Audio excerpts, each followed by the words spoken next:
જય હિન્દ વિદ્યાર્થી મિત્રો, આપણે ગયા લેક્ચરમાં સ્વાધ્યાય 7.3 પૂર્ણ કર્યો હતો અને તેનો પ્રશ્ન 9 તમને હોમવર્કમાં મેં આપ્યો હતો, બરાબર। હવે તેના પછીનો ટોપિક છે આપણે સમછેદી અપૂર્ણાંક અને વિષમછેદી અપૂર્ણાંક। કદાચ તમને એના આગલા ધોરણમાં એટલે કે 5મા ધોરણમાં કદાચ તમને એની સમજૂતી આપી હોય તમારા ટીચરે, પણ તે છતાં આપણે અહીંયા સમજાવી દઈએ છીએ કે સમછેદી અપૂર્ણાંક એટલે શું। તો જે અપૂર્ણાંકના છેદ સમાન હોય તેવા અપૂર્ણાંકને સમછેદી અપૂર્ણાંકો કહે છે, બરાબર। હવે સમ અપૂર્ણાંક અને સમછેદી અપૂર્ણાંક બંને અલગ છે। સમ અપૂર્ણાંક એટલે આપણે બંનેને અંશ અને છેદમાં સરખી સંખ્યા વડે ગુણીએ અને જે આપણને અપૂર્ણાંક મળે એને સમ અપૂર્ણાંક કહેવાય।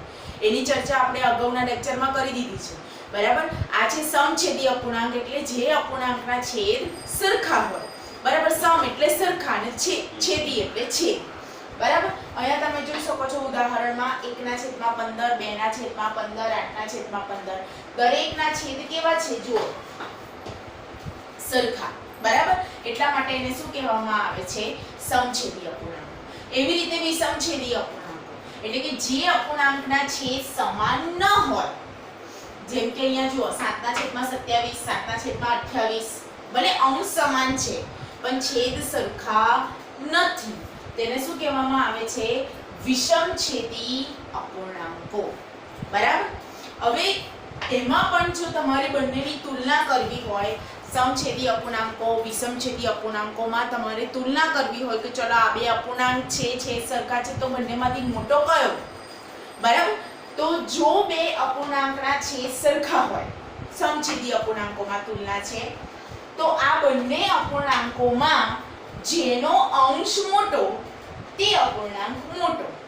જેમ કે અહીંયા બે તમને સમછેદી અપૂર્ણાંકો આપેલા છે 5/9 અને 7/9, બરાબર। હવે બંનેમાંથી કોનો અંશ મોટો છે?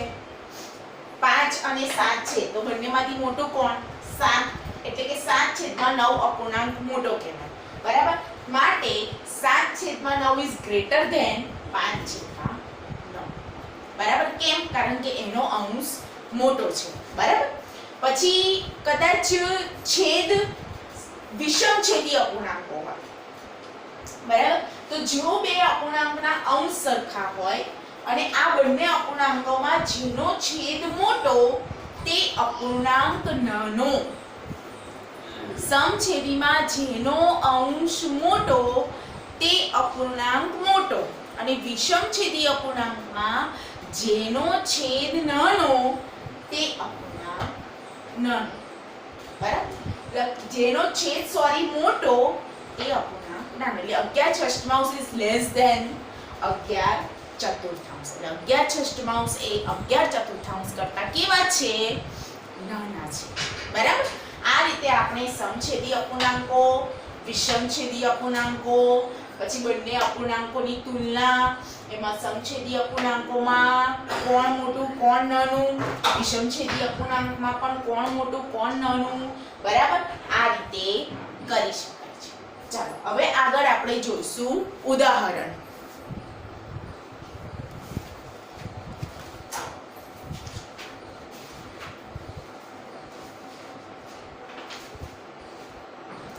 ઉદાહરણ 6 જુઓ।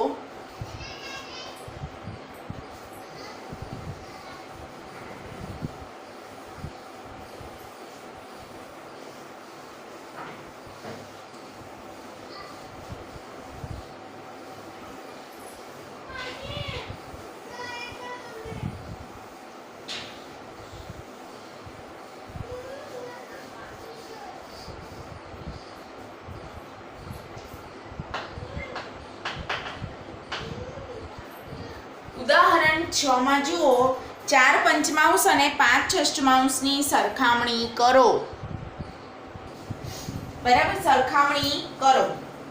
અહીંયા અપૂર્ણાંકો વિષમછેદી અપૂર્ણાંકો છે અને તેના અંશો પણ અલગ અલગ છે, તો હવે એમના સમાન અપૂર્ણાંક નીચે મુજબના છે, બરાબર। છેદ સરખા કરવા પડે।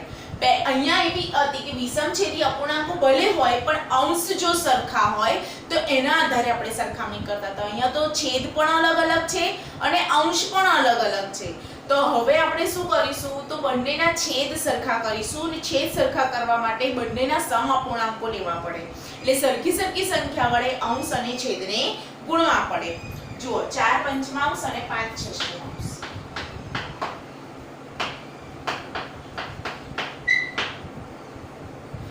બંનેને સરખી સરખી સંખ્યા વડે જો ગુણીએ તો જુઓ લસા લેવા જઈએ તો 5 6 30 થાય તો બંનેને 5 5 વડે ગુણીએ અહીંયા 5 6 6 વડે ગુણવા પડશે અને અહીંયા બંનેને 5 5 વડે ગુણવા પડશે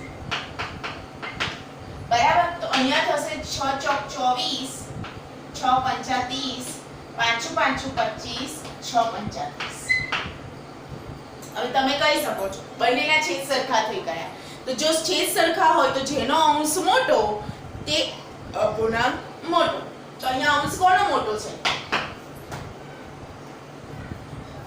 બરાબર અંદર પણ અહીંયા સરખા છેદવાળા અપૂર્ણાંકો લીધેલા છે એમાં તમે જોઈ શકો છો બરાબર 5 છઠ્ઠાંશ જ મોટા થાય છે એટલે અહીંયા જો તમે એની ઓરિજિનલ સંખ્યા મૂળ સંખ્યા મૂકશો 4 પંચમાંશ અને 5 છઠ્ઠાંશ તો એમાં મોટા કોણ હશે 5 છઠ્ઠાંશ બરાબર આ રીતે તમે છેદ સરખા કરીને પણ કરી શકો છો એના પછીનું ઉદાહરણ જોઈએ આપણે ઉદાહરણ 7 5 છઠ્ઠાંશ અને 13/15 ને સરખાવો બરાબર આમાં પણ શું કરવું પડશે આ રીતે છેદ સરખા કરવા પડશે ઉદાહરણ 7 5 છઠ્ઠાંશ અને 13/15 હવે તમે લસા કરીને પણ કરી શકો છો 6 અને 15 નો લસા લેવા જાઓ તો 6 દુ 12 6 તરી 18 6 ચોક 24 6 પંચા 30 30 લસા આવે બરાબર તો તમારે આ રકમને ઉપર નીચે 5 5 વડે ગુણવા પડે અને આ 13/15 છે એને ઉપર નીચે 2 2 વડે ગુણવા પડે બરાબર સોરી આને લખી દઈએ તો 5 5 25 6 પંચા 30 અને 13 દુ 26 15 દુ 30 અહીંયા પણ જો 25/30 અને 26/30 તો તમે જોઈ શકો છો બંનેમાંથી અંશ કોનો મોટો છે 26/30 નો એટલા માટે આ બંનેમાંથી મોટી સંખ્યા કઈ થશે 26/30 તો 26/30 ની મૂળ સંખ્યા કઈ છે 13/15 બરાબર જો તમે અહીંયા પણ જોઈ શકો છો 13/15 એ કેવા છે મોટા છે કોના કરતા 5/6 કરતા આ રીતે પણ તમે કરી શકો છો બરાબર જો સરખાવાના કીધા હોય સરખામણી કરવાની કીધી હોય તો તમે છેદ સરખા કરીને એનો જવાબ મેળવી શકો છો ચાલો હવે આપણે જોઈશું સ્વાધ્યાય 7.4 આપણું ઉદાહરણ 6 અને 7 બંને તમારે નોટબુકમાં ગણવાની છે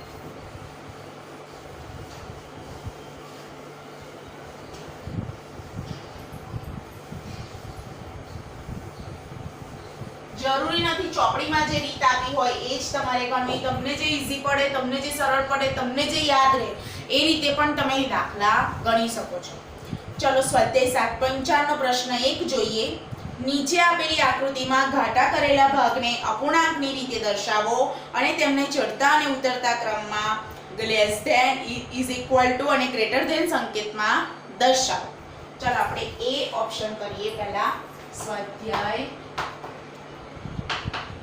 7.4 એનો પ્રશ્ન 1 નો પહેલો 1 2 3 4 બરાબર હવે એમાં કેટલા ભાગ કરેલા છે 8 ભાગ કદાચ મારે માપમાં ભૂલ થાય તમે વ્યવસ્થિત કરજો એવું ના વિચારતા કે ટીચરે એવું કર્યું છે જાતે જાતે તો આપણે પણ એ રીતે કરીએ બરાબર ચાલો 3 ભાગ આમાં છે 1 2 3 પછી છે 2 અને આ એકને 2 જ બાકી છે બાકી નીચેનો આખો ભાગ કરેલો છે પછી આમાં 2 કા અને કા. આમાં એક જ ભાગ કરેલો છે.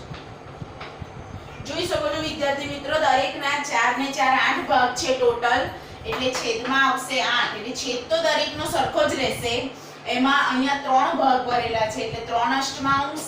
આમાં 1 2 3 4 5 6 ભાગ ભરેલા છે એટલે 6 અષ્ટમાંશ. આમાં 1 2 3 4 ભાગ ભરેલા છે એટલે 4 અષ્ટમાંશ. અને આમાં એક જ ભાગ ભરેલો છે એટલે 1 અષ્ટમાંશ. બરાબર. હવે આને ઉતરતા ક્રમમાં લખવાના છે. ઉતરતા ક્રમમાં આપણને ખબર છે સૌથી પહેલા મોટી સંખ્યા આવે તો જેનો અંશ મોટો એ સંખ્યા મોટી. બરાબર. તો અહીંયા છે કોનો અંશ મોટો છે? 6 અષ્ટમાંશ. હવે આપણને એમાં સંકેતો દ્વારા કીધું છે તો 6 અષ્ટમાંશ મોટા છે એટલે આપણે એને ગ્રેટર ધેન વડે દર્શાવીશું. પછી આવશે 4 અષ્ટમાંશ, પછી આવશે 3 અષ્ટમાંશ અને લાસ્ટમાં આવશે 1 અષ્ટમાંશ. બરાબર. આપણે આ સંકેતો દ્વારા રજૂ કરી શકીએ છીએ. આ થયો એનો ઉતરતો ક્રમ સંકેતો દ્વારા. બરાબર. હવે આપણે બી જોઈએ. એમાં પણ આકૃતિઓ જ છે. ચોરસ છે. 1 2 3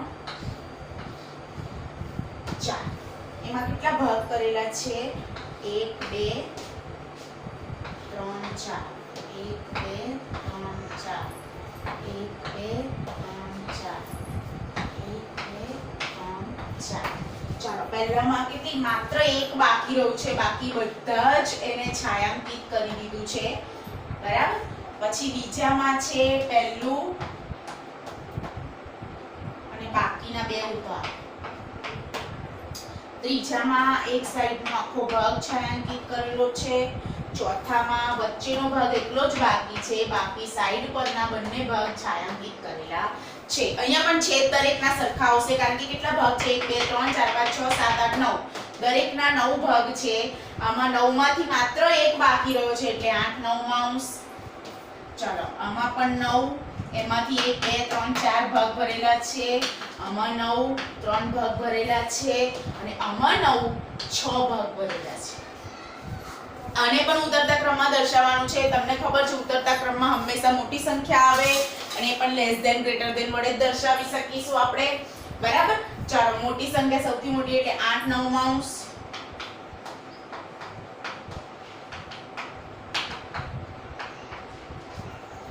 પછી આવશે 6 9 પછી આવશે 4 9 અને પછી આવશે 3 9. બરાબર. આ રીતે આપણે ગ્રેટર ધેન સંકેતનો ઉપયોગ કરીને આમાં આનો યુઝ કર્યો છે. બરાબર. ચાલો, હવે આપણે જોઈશું સી. તમે અહીંયા આ રીતની ડિઝાઇન ના કરો ને અલગ અલગ કલરનો ઉપયોગ કરો. કલર મીન્સ કે એક સર્કલમાં એક જ કલરનો ઉપયોગ કરવાનો. એવું નહીં કે જેટલા ખાના હોય એટલા કલરનો ઉપયોગ કરીએ. એક સર્કલમાં એક જ કલરનો અહીંયા તમે છાયાંકિત કરી શકો છો અથવા પેન્સિલનો પણ ઉપયોગ કરી શકો છો. બરાબર.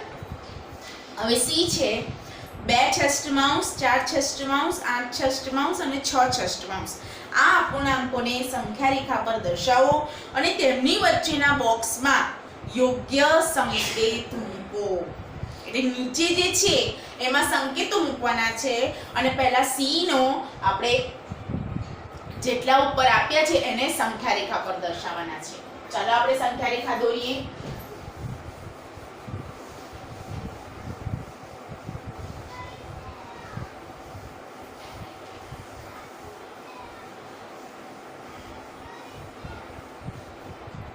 પ્રશ્ન 1 નો સી. બરાબર. આપણે સંખ્યા રેખા દોરી છે 0 1 છષ્ટમાંશ 2 છષ્ટમાંશ 3 છષ્ટમાંશ 4 છષ્ટમાંશ 5 છષ્ટમાંશ અને 6 છષ્ટમાંશ. બરાબર. એમાં આપણે પહેલા દર્શાવવાના છે 2 છષ્ટમાંશ. એને આપણે એ સંકેત આપીશું. પછી 4 છષ્ટમાંશ બી. પછી 8 છષ્ટમાંશ છે સોરી એટલે આગળ આપણી સંખ્યા રેખા થોડીક આગળ વધશે. 7 છષ્ટમાંશ અને 8 છષ્ટમાંશ અને આપીશું સી. અને 6 છઠ્ઠાંશ બરાબર 1 અને કહેવાય અને આપીશું આપણે b. ચાલો 5 છઠ્ઠાંશ એ 2 છઠ્ઠાંશ કરતા કેવા, પછી 3 છઠ્ઠાંશ એ 0 કરતા કેવા, પછી 1 છઠ્ઠાંશ એ 6 છઠ્ઠાંશ કરતા કેવા અને 8 છઠ્ઠાંશ એ 5 છઠ્ઠાંશ કરતા કેવા. જુઓ સંખ્યા રેખા પર હું તમને કહી દઉં કે જમણી બાજુનો અંક હંમેશા ડાબી બાજુના અંક કરતાં મોટો જ હોય અને ડાબી બાજુનો અંક હંમેશા જમણી બાજુના અંક કરતાં નાનો હોય. બરાબર. હવે આપણે અહીંયા જોઈએ છે કે 5 છઠ્ઠાંશ એ 2 છઠ્ઠાંશની ડાબી બાજુએ છે કે જમણી બાજુએ છે. તો તમે અહીંયા જોઈ શકો છો કે જમણી બાજુએ છે. બરાબર. અને આપણને એ પણ ખબર છે કે જો છેદ સરખા હોય અને બંને અપૂર્ણાંકમાં અંશ જેનો મોટો હોય એ અપૂર્ણાંક મોટો કહેવાય. તો માટે આ બોક્સમાં શું આવશે? Greater than. બરાબર. પછી 3 છઠ્ઠાંશ અને શૂન્યમાં જોઈએ તો 0 કરતા 3 છઠ્ઠાંશ જમણી બાજુએ છે. હવે તમને એમ થાય મેડમ આમાં ક્યાં શૂન્યમાં ક્યાં છેદ છે? તો આપણે એ રીતે જોઈએ કે સંખ્યા રેખા ઉપર જમણી બાજુનો અપૂર્ણાંક હંમેશા મોટો હોય તો 0 કરતા 3 છઠ્ઠાંશ એ જમણી બાજુએ છે. એ રીતે પણ આપણે કરી શકીએ. બરાબર. તો 3 છઠ્ઠાંશ ઇઝ ગ્રેટર ધેન 0. 0. પછી 1 છઠ્ઠાંશ અને 6 છઠ્ઠાંશ. તો 1 છઠ્ઠાંશ અહીંયા છે અને 6 છઠ્ઠાંશ અહીંયા છે. બંનેના છેદની રીતે જોઈએ તો પણ 6 છઠ્ઠાંશ એ 1 છઠ્ઠાંશ કરતા મોટા થશે. એટલે અહીંયા આવશે લેસ ધેન. 1 છઠ્ઠાંશ ઇઝ લેસ ધેન 6 છઠ્ઠાંશ. બરાબર. હવે 8 છઠ્ઠાંશ અને 5 છઠ્ઠાંશ. 8 છઠ્ઠાંશ એ 5 છઠ્ઠાંશ કરતા જમણી બાજુએ છે અને એનો અંશ પણ મોટો છે. એટલા માટે અહીંયા આવશે ગ્રેટર ધેન. બરાબર. આ રીતે આપણે કરી શકીએ છીએ. ચાલો હવે આપણે પ્રશ્ન 2 જોઈએ. નીચેના અપૂર્ણાંકોની સરખામણી કરો અને યોગ્ય સંકેત મૂકો. જો છેદ સરખો હોય તેમાં આપણે કોઈ પ્રશ્ન છે જ નહીં. બરાબર. આપણે પહેલો જોઈએ 3 છઠ્ઠાંશ બોક્સ છે 5 છઠ્ઠાંશ. તો બંનેમાં અંશ જેનો મોટો એ અપૂર્ણાંક મોટો. પછી બી છે 1 સપ્તમાંશ 1 ચતુર્થાંશ. તો આપણે એની લસા લઈ લઈએ. 1 7 અને 4 નો લસા 28 થાય. એટલે અને 4 વડે અંશ અને છેદને 4 4 વડે ગુણી કરીએ. આમાં અંશ છેદને 7 7 વડે ગુણી કરીએ. તો 4 એકા 4 7 ચોક 28 7 એકા 7 7 ચોક 28. હવે બોલો કયો મોટો છે? 4 અને 7 માં 7 મોટા છે. એટલા માટે અહીંયા આવશે 1. બરાબર. ચાલો સી 4 પંચમાંશ બોક્સ 5 પંચમાંશ. જેનો અંશ મોટો એ મોટો. 3 પંચમાંશ 3 સપ્તમાંશ. હવે આમાં પણ આપણે લસા કરવાની કોઈ જરૂર નથી કારણ કે જેનો છેદ નાનો, જો અહીંયા જેનો છેદ નાનો એ અપૂર્ણાંક મોટો. બરાબર. આ રીતે આપણે કરી શકીએ છીએ. ચલો પ્રશ્ન 3 છે ને તમારે હોમવર્કમાં કરી લેવાનો છે કે આવી વધુ 5 જોડી બનાવી તેમની વચ્ચે યોગ્ય સંકેત મૂકો.